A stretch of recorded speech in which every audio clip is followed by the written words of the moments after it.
मांजलपुर की सीट, यहां पर आपको बताते हैं कि बीजेपी बम्पर यहां पर बढ़त बनाए हुए बीजेपी के सत्येंद्र भाई पटेल 13,591 वोट से आगे हैं।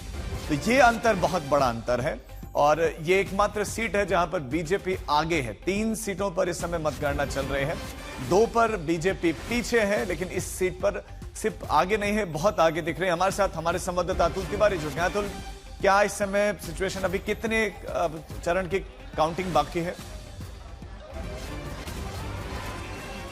देखिए 9 राउंड का काउंटिंग पूरा हो गया तब बीजेपी के उम्मीदवार सत्येंद्र पटेल जो कि 13,500 से अधिक वोटों से आगे थे, लेकिन कुछ ही मिनटों पहले जो अपडेट्स सामने आ रही हैं उसके मुताबिक 10वें राउंड की गिनती भी पूर्ण हो चुकी है और 10वें राउंड में भी लगातार बीजेपी के कैंडिडेट सत्येंद्र पटेल कांग्रेस के भिखाभाई रबारी के खिलाफ बढ़त बनाते हुए आगे बढ़ रहे हैं।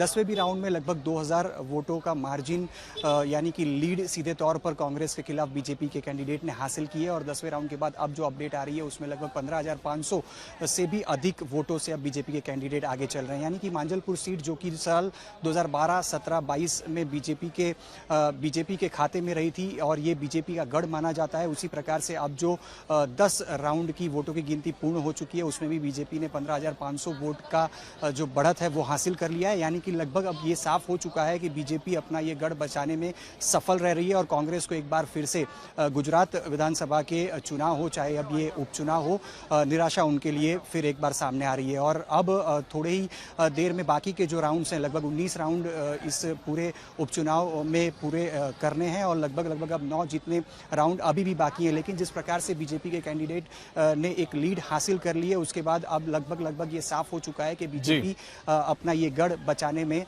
सफल रहेगी और बीजेपी की जीत लगभग अब तय मानी जा रही है। जी, बहुत शुक्रिया अतुल आपका इस तमाम जानकारी के लिए।